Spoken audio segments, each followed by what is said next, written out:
Ever wonder how Singapore's vibrant hawker culture began? Picture this. It's the 1800s, and Singapore is a bustling hub of immigrants. These newcomers bring with them the flavors and food traditions of their homelands. But there's a twist. They begin to adapt these familiar recipes to the local ingredients at hand. This birthed an incredible array of dishes, each more tantalizing than the last, and all reflecting the multicultural society that is Singapore.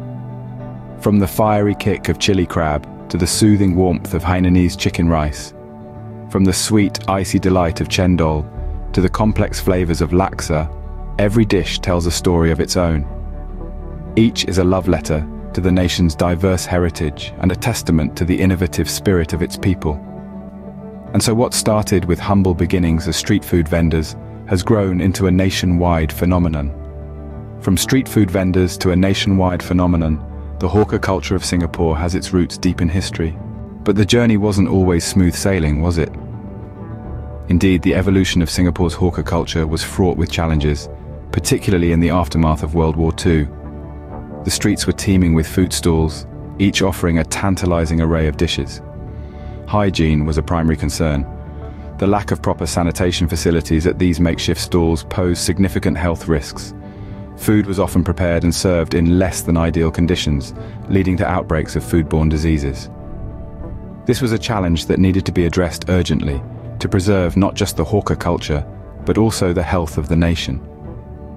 The government stepped in, introducing licenses and regulations to manage these issues. These measures were stringent but necessary. Hawkers were required to adhere to strict hygiene standards. They needed to prepare food in a clean and safe manner, ensure waste disposal was handled correctly, and even attend courses on food safety.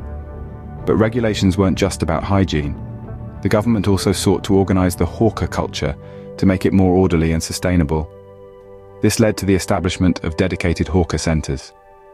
These centers provided a regulated space for hawkers to ply their trade, away from the chaos of the streets. They were equipped with necessary facilities and amenities, ensuring a cleaner, safer environment for both hawkers and customers. These regulations, while challenging, were instrumental in shaping the hawker culture we see today. They helped to preserve and enhance this culinary tradition, ensuring its survival and growth over the years. They also played a crucial role in maintaining public health by enforcing high standards of cleanliness and food safety. Despite these challenges, the hawkers persisted, adapting and evolving, just like the nation itself. Their resilience and adaptability are a testament to the enduring spirit of the hawker culture, a precious legacy that continues to nourish and unite the nation. The late 1960s marked a turning point for Singapore's hawker culture. As the nation stepped into this vibrant era, the hawker scene began to evolve in a significant way. The government took the reins, introducing organized hawker centers to tackle lingering issues of hygiene and the need for a stable location for these food vendors. Imagine the scene. Bustling hubs springing up across the city, a mosaic of stalls, each one a treasure trove of culinary delights. These weren't just food courts. They were microcosms of Singapore's diverse culture, where the aroma of spices intertwined with the clamor of pots and pans, creating a symphony of flavors and sounds.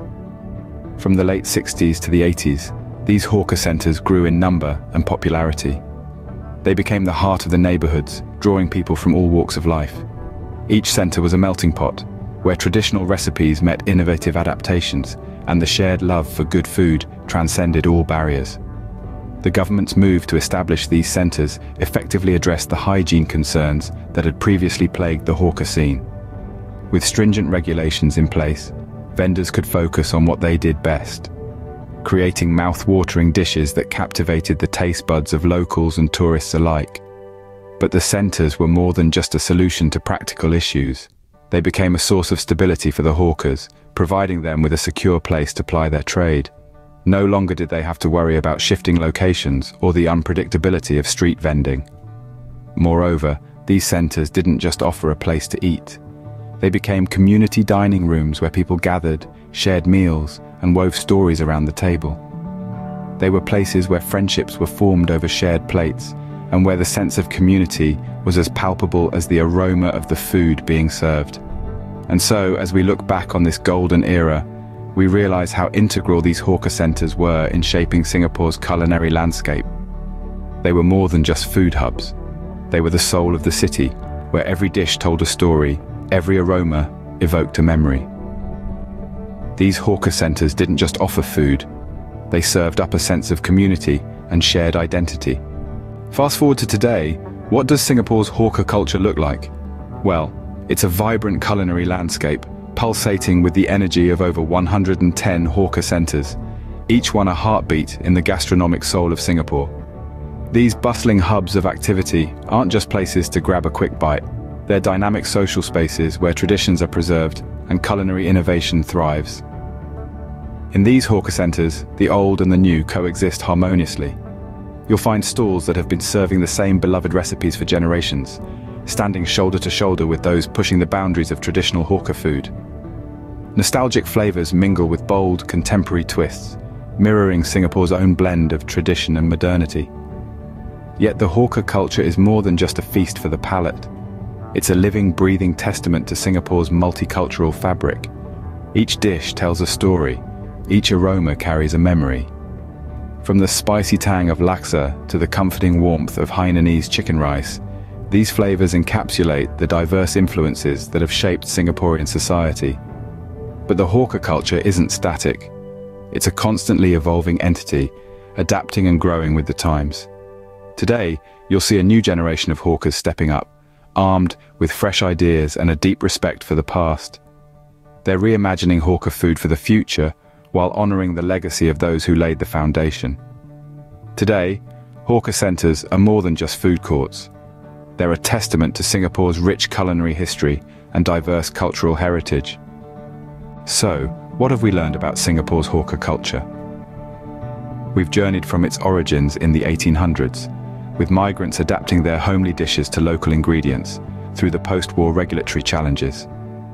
We've witnessed the golden era of hawker centers addressing hygiene and relocation issues, and finally, we've arrived at the present day.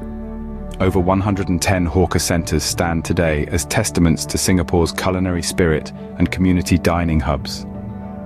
From its humble beginnings in the 1800s to its vibrant presence today, Singapore's hawker culture truly serves up a delicious slice of the nation's heritage.